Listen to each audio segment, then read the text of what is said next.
안녕하십니까. 저는 강남노법인의 김혜선 고문입니다. 오늘도 정봉수 노무사님 모시고 어떤 오늘 이제 클라이언트가 방문해서 이제 어떤 사건을 맡게 되셨는데 징계 양중에 관련한 걸로 알고 있는데 우선 사건 배경 설명을 해주시죠. 네, 안녕하십니까. 고문노무사 정봉수입니다. 오늘 강남노법에서 수임한 사건에 대해서 간략히 설명드리겠습니다. A 회사의 그 여성 임원이 근무를 하다가 여성 그 인사부 직원한테 성희롱을 했다고 해서 그 직원이 고용노동부에 어떤 직장 내 괴롭힘 직장 내 성희롱에 대해서 신고를 했습니다. 그래서 회사한테 그 내용에 대해서 이제 조사를 하고 그 결과를 보고하라는 이 공문이 고용노동부로부터 회사를 받게 됐습니다.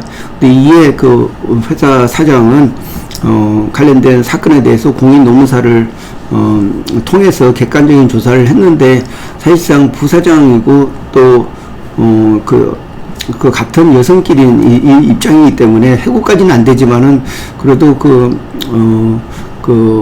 회사의 임원이 회사의 그러니까 노동부에 보고해서 결과까지 보고하는 그런 일은 부사장으로서 이제 해서는 안 되는 일이다 해가지고 해고를 한 사건입니다. 그래서 여기 있는 회사의 임원은 강남노법인에 와서 부당해고 구제 신청을 했습니다. 그래서 저희가 대리인으로서 이 사건을 맡게 됐는데 이 사건에서 주요 쟁점은 회사의 임원이 인사부 직원한테 직장 내 성희롱을 했다. 그런 부분이 좀 본인은 아니라고 하지만 좀 인정이 된다는 부분이 있고, 그리고 또 징계할 때 공인노무사를 외부에서 불러가지고 이제 징계를 절차를 진행했고, 근데 이제 저희 담당 노무사한테 물어봤습니다. 이게 정당한 징계라고 생각하냐 하니까 사장님의 의지를 반영해서 그렇게 결정했습니다. 이렇게 저희한테 설명을 해줬습니다. 그래서 제가 볼 때는 징계가 징계가 정당하기 위해서는 해고 사유도 있어야 되고 해고 양정 절차 이렇게 세 개가 갖춰져야 되는데, 이번 사건은 어떤 부사장이 회사에 손실을 끼쳤기 때문에 이거는 자체적으로 이제 어떤 징계의 어떤 비리 행위의 어떤 내용보다는 어떤 부사장으로서 직책으로서 회사에 손해를 끼쳤다, 이런 차원에서 사장님의 입김이 반영이 돼가지고 해고를 했다는 그런 내용으로 이해를 했습니다. 그런데 노동위원회나 아니면 법적 판단은 이제 괴롭힘에 아니면 직장 내 성희롱의 어떤 내용을 가지고 이제 이게 비리가 되면은 그에 대해서 이제 징계를 하게 됩니다. 그런데 징계에는 종류가 있습니다.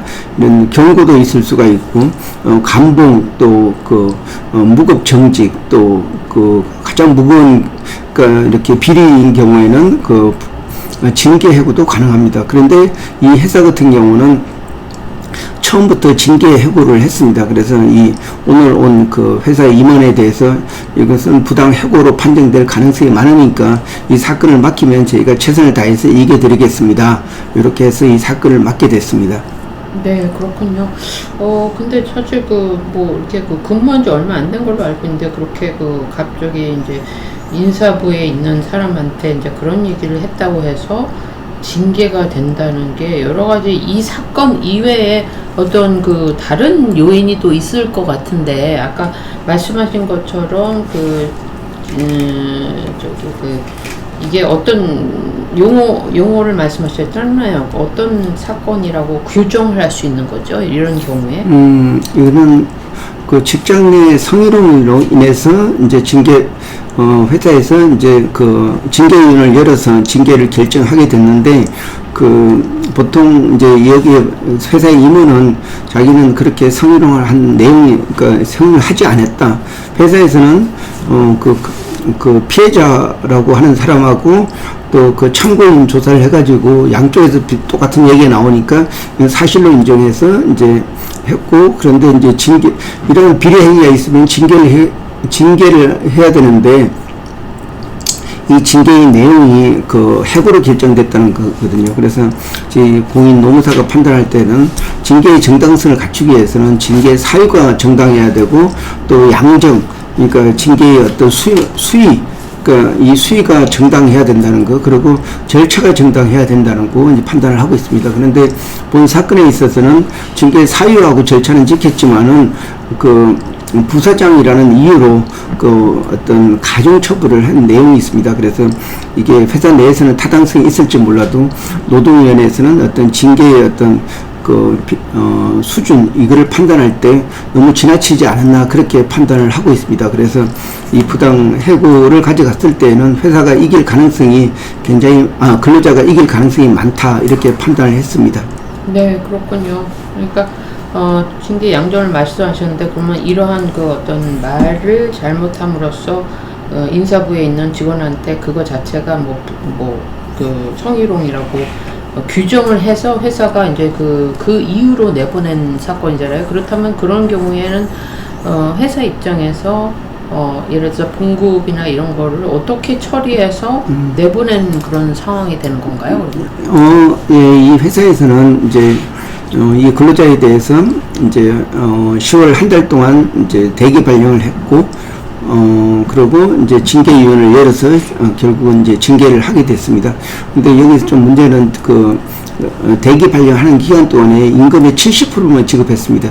사실 100% 지급해야 되는데, 그래서 이 회사는 부당 해고에 대한 구제 신청뿐만 아니고 부당 감봉에 대한 구제 신청도 같이 들어갈 예정이 있습니다.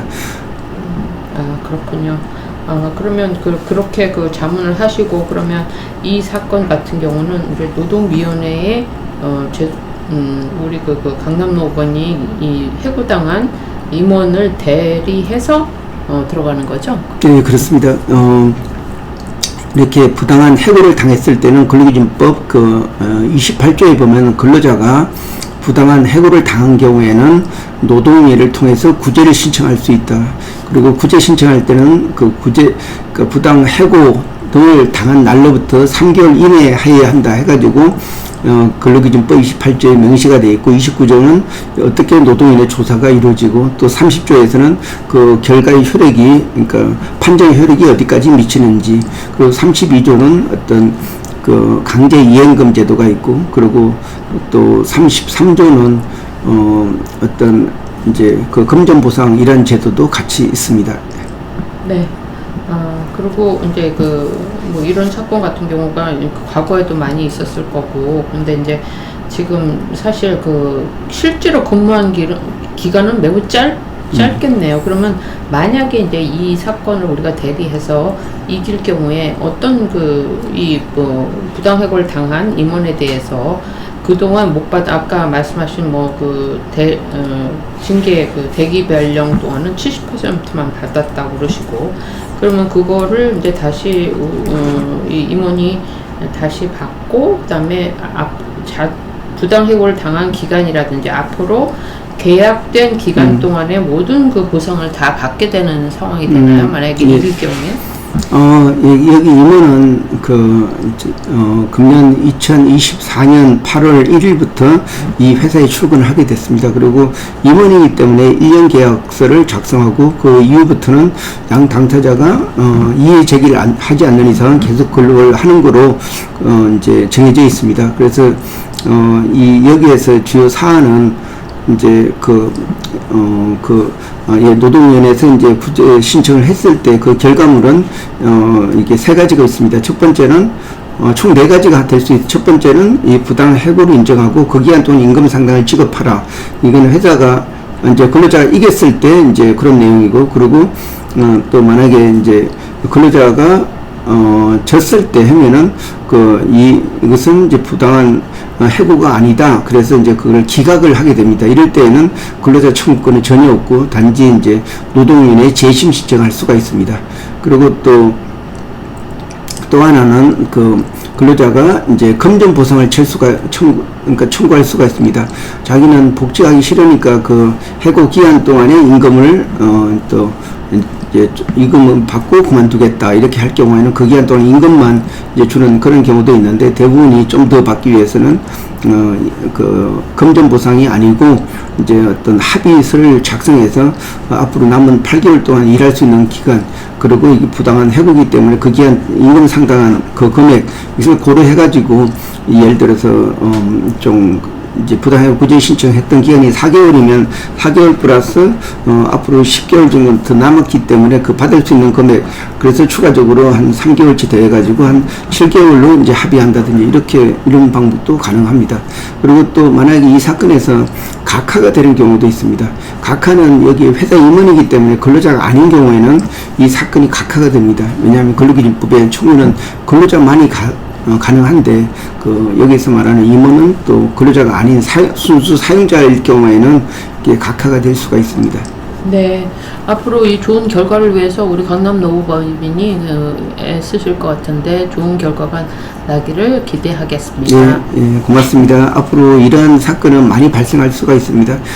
특히 중소기업에서는 회사 사장이 그 법에 따라서 판단하는 게 아니고 어떤 그 감정이나 그리고 그 어떤 소신에 따라서 판단하는 게 있기 때문에 쉽게 부당한 해고로 인정이 될 가능성이 높습니다. 그렇기 때문에 이런 중소기업엔 좀 이렇게 공인노무사의 자문이 절대적으로 필요하다고 생각됩니다.